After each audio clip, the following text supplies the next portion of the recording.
When I heard there was going to be a brand new anime made by the creator of Cowboy Bebop, I was excited. I'm like, okay, cool. Brand new anime by the creator of Cowboy Bebop. This has to be really good. And then I saw, I heard about what the premise was. I didn't see any trailers, I just heard about the premise. And I was intrigued. The premise of Lazarus is that there is a miracle drug called Hapna that relieves the user of any pain, right? And 3 years after the drug comes in, the creator of the drug, a man named Dr. Skinner, he resurfaces in the public with a video, and he says that anyone who's taken this drug will die soon in about a month. So then a team of people is brought together. The team is called Lazarus to locate Skinner and find the drug before the 30 days are up and the first wave of people who use Topin to die. I'm like, okay, that's a very interesting and a very, I think, a very nice premise for a TV show. And from the first episode, I was like, okay, this is really good. Because the first episode, I think, is one of the best episodes of the entire series. It's beautifully animated. The soundtrack is great. They use a lot of like jazz kind of soundtrack for that one.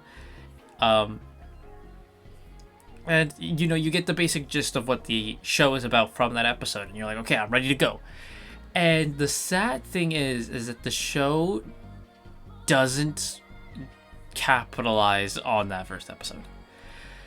It does the thing where it kind of drags out the plot over the 12, 13 episodes that we have, when it really did not need to, because there's a lot of episodes where you can just cut them out and then skip to like another episode and you don't miss a thing.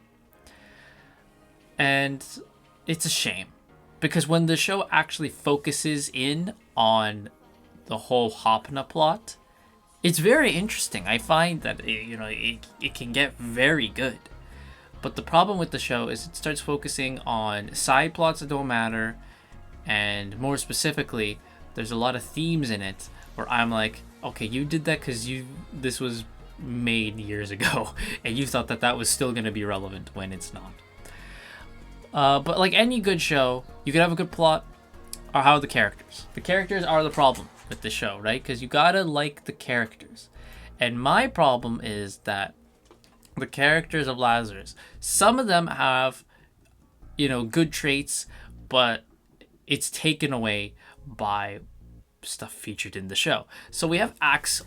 Axel is kind of like our main character, right? We follow him in the first episode getting recruited and all that stuff, and then Axel near the end of the show is, later revealed to be a big part of the whole Hapna thing. So Axel is like the best character of all these guys. He has been sentenced to jail for initially 3 years on just a minor offense, but he keeps escaping prison, every prison he's put into, so his sentence keeps doubling and keeps getting up and up and up and up. He's like, super agile. He's great with parkour. He has some really good parkour scenes in the show. He's just a really good character. And he's like, the best character. You could definitely say he's like the heart of Lazarus here. Then we have Doug. Doug is kind of like a straightforward, no nonsense type of guy. He and Axel have a bit of the whole thing because Axel's more laid back and Doug's a bit more strict. And they have the thing where Doug is like, I didn't want you on the team. And Axel's like, okay, bro, whatever. But then, as we go along, Doug kind of loosens up a bit more. And Doug he's a good character too. Not as developed as Axel, but I don't hate Doug, I would definitely say. Then we have Chris. She is like your weapon specialist kind of thing. It's later revealed that she was part of a big, Russian special forces unit, and she has left to kind of restart her life. Chris is like, the kind of like, she's the jokey, kind of like, how do I say it? She's like the jokey, kind of like laid back girl you see all the time, and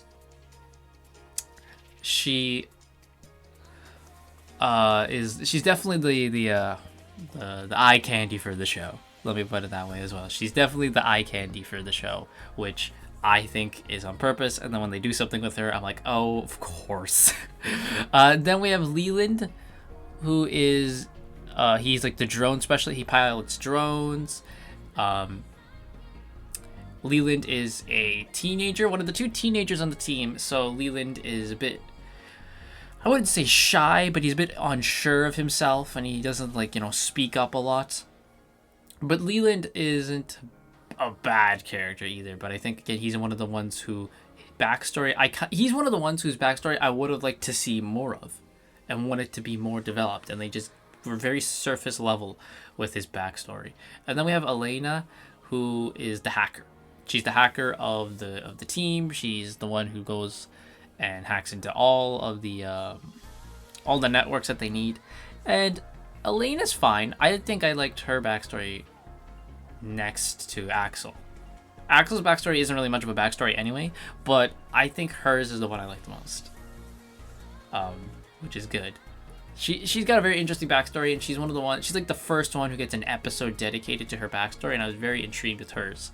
And then the other ones kind of don't live up to it, which is a shame.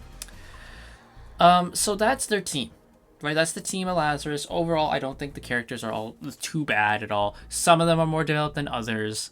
If we had a longer runtime for the show, I would expect they would have gotten a more developed thing. I expected for the show that we would do the normal thing when you have a big cast like this, which is, of course, some episodes move the plot along. Some of them are just episodic adventures, right?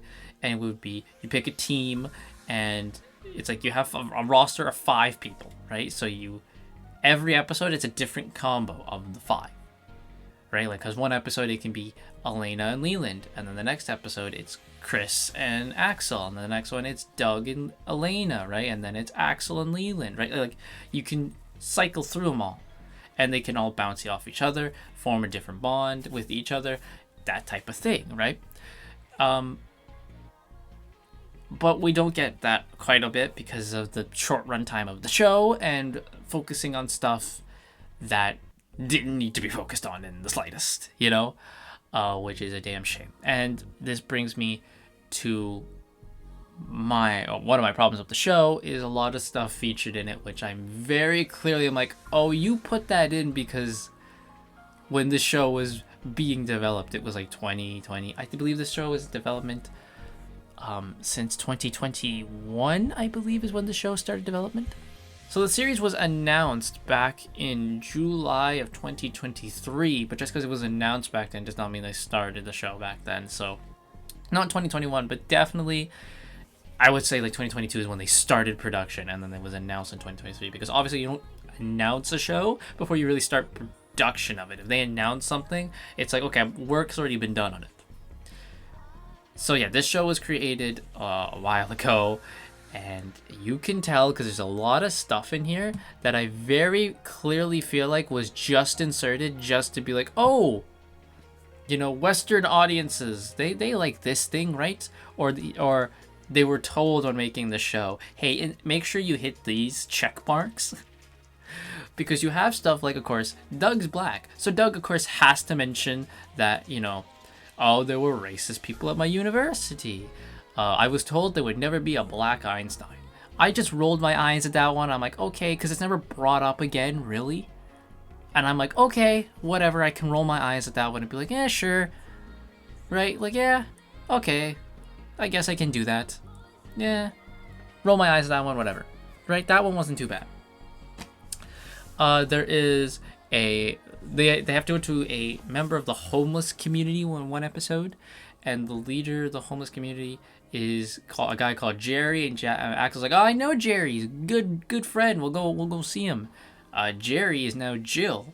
Somehow a homeless person managed to scrounge up the money to get surgery and change, go through the transformer process.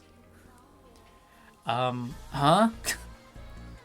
And I'm like, for God's sake, man. Like, that one I was like, oh my, come on, man.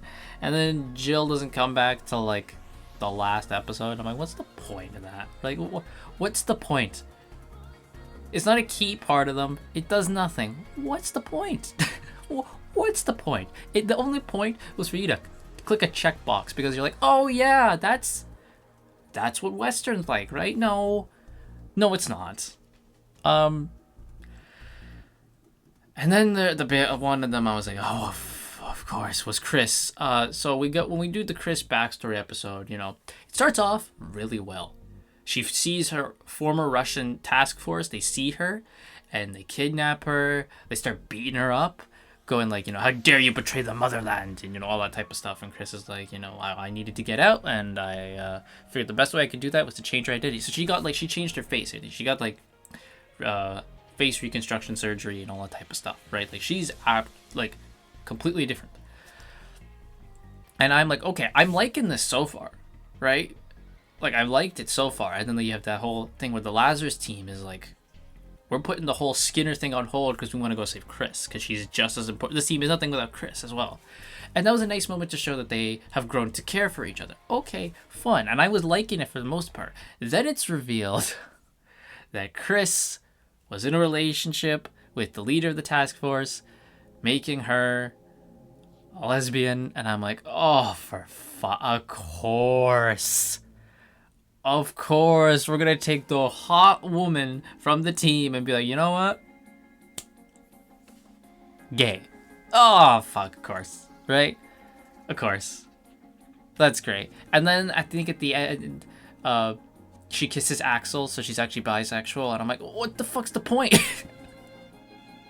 Because it was very clear from the get-go, when they put Chris and Axel together, that they were going to do something. And I'm like, okay, that's going to be a thing for the show, right? By the way, that doesn't become a thing because they have like the one episode they're together. And I'm like, oh, there's a bit of tension. Oh, maybe something. And then they don't talk to each other for a good fucking chunk of it. Then there's the scene where it's Axel going into the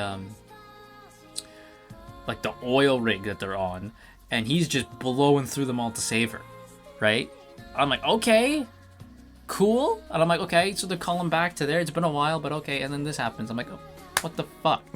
And then Axel just has like best friend to her after that. I'm like, oh my fucking god, I can't believe you did that. And then she kisses him at the end, and I'm like, okay, so hold the phone here. I feel like we were going to have the sexual tension between these two go out the whole show, and then some fucking dipshit American came in and go, well, actually, I think it'd be a lot better if we made Chris have a relationship with Igna. And I think that'd be really cool. How about you don't, huh? Like, I saw that, I just went like, oh, for fucking hell. Right, of course. Of course we're doing it. It's like there's more that I'm just blanking out on because I've probably suppressed it in my head. But my god, dude, I was like, really? Really we're doing this? Like, seriously? Like, there's so many stuff like that where it's like the show gets going and I'm like, okay, we're going. And then a 2020ism pops in. I'm like, for fuck, man, really? Really? Because again, they thought that was still gonna work when the show was being made. They thought that was still gonna be topical. They thought it was still gonna be like, oh yeah, this'll work. That ain't doing it, bro. That shit's moving slowly out the door. So I'm gonna need you to go back to telling me a good story. And that's a shame because, like I said, when we get to the story of this show, really good. Like it actually gets really good. The first episode, great. Like, that's a fantastic introduction. And then there's a couple of bright spots in the next ones. And then we're like the final 3 episodes, we hit the fucking gas again. And then the show gets really good because they cut out the bullshit. Right? There's nothing in there other than here's the story of the episode of the show. And I'm like, holy crap, this is great. Why don't you just do this the whole show? Which is a shame.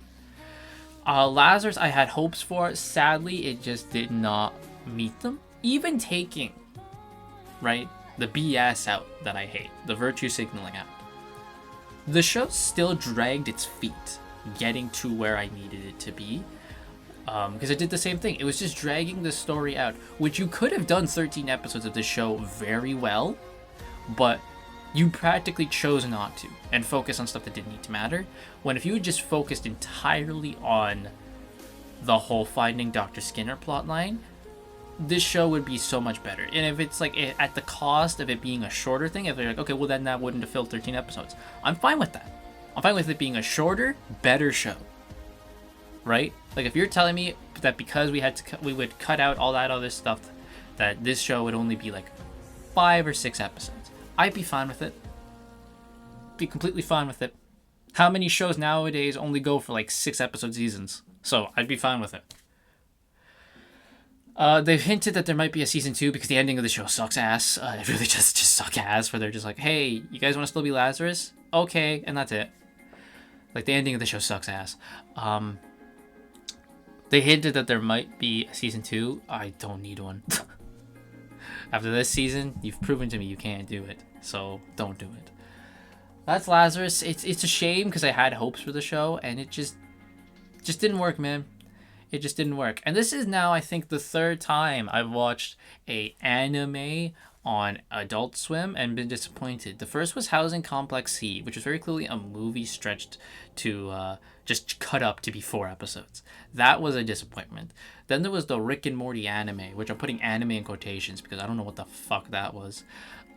Which that wasn't good either. If I need to read a Wikipedia to keep up with your story because you did not do a good job of conveying what's happening, you're doing a bad job. And then there's this one, Lazarus, which disappointed me tremendously. So, Lazarus, overall, it's not the dog worst despite what I've said. Like I said, there's great moments in there. The animation is beautiful. The soundtrack is great. When they do like a bit of a jazzy soundtrack and then they do the more synthwave futuristic stuff, that's awesome.